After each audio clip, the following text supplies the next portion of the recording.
Austin Hubbard and Dakota Bush. Before we get right into this one, guys, hit that like button, subscribe, hit that bell, as we get, set for the next card. Obviously, that's going to be the most beautiful one next weekend. I think we're going to be revamping things a little bit, so it's going to be beautiful to watch, and I can't wait to get into those fights for you guys. But with Dakota Bush and Austin Hubbard, I mean, these are two great fighters. They're fun to watch. I think the big thing with Austin Hubbard that people were kind of down on him for, the grappling did look a little suspect in that last fight. Joe Solecki was able to lock down a pretty good rear naked choke, pretty much hanging off of his back while standing. He ended up getting the tap. I think Austin Hubbard is a much better wrestler than that fight would have suggested. Clearly, the grappling is the one thing he needs to work on. I think the hands are going to be there. I think Solecki chose to get right into the grappling fight. I mean, take less damage, get into a fight recently. We just saw him fight again, and he looked absolutely beautiful against Jim Miller. So he's taken the right steps in his career, and I think Austin Hubbard, facing a guy like Joe Solecki, was able to get kind of that quick fix, like, oh shit, okay, so this is how good people are right now. And, right camp, he's going to have the striking. I think that the wrestling is going to be there. So now when you're looking at his opponent, Dakota Bush, short notice fighter, I really like the kid. I think that, going with the nickname Harry, Dakota, Harry, Bush. And funny story behind that, it's actually because that he's got multiple generations of Harold Bushes. So I think it's his dad's grandfather. He's got that there. So I guess you could say he's got a couple Harry Bushes in the family.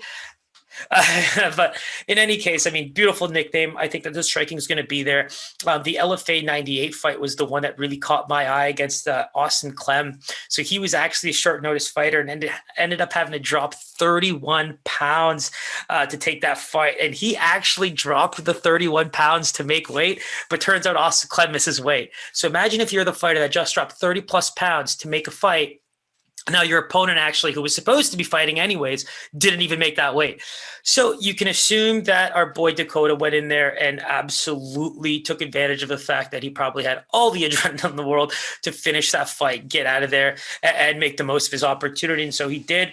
You even talked about in that fight how he just didn't like the idea of being held to the ground so much. In some of his previous fights, he really wanted to kind of dictate pace, keep his back away from the ground, and just really play his game. And I think that was an absolute beautiful finish.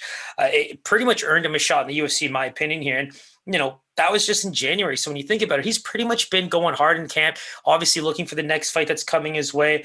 I think that was a really, really good performance when you think of that Austin Clem knockout. So he's going in here with a bunch of hype. He's got some good UFC fighter backup, good camp, things like that. But I think Austin Hubbard's going to be able to kind of utilize the versatility in this game. I think that if he allows himself to just stand there and get picked apart, then, Dakota Bush has an absolutely phenomenal chance here of pulling this off. But, if I'm Hubbard and I've experienced some of the things that, let's look at it this way. I mean, Dakota Bush's favorite submission is a rear naked choke. So if you're Austin Hubbard and you know that your opponent's favorite submission is a rear naked choke, which is the same way you lost in the previous fight, I mean, that's going to be probably on your mind. You're going to make sure that you don't put yourself in those positions. And from a wrestling and grappling standpoint, you got to assume that he's got good scrambling ability coming from the camp that he does at Team Elevation. And the striking's got to be there. The chin really wasn't tested in the last fight. So that's what I'm excited for, because I think both of these guys are really going to throw some serious blows.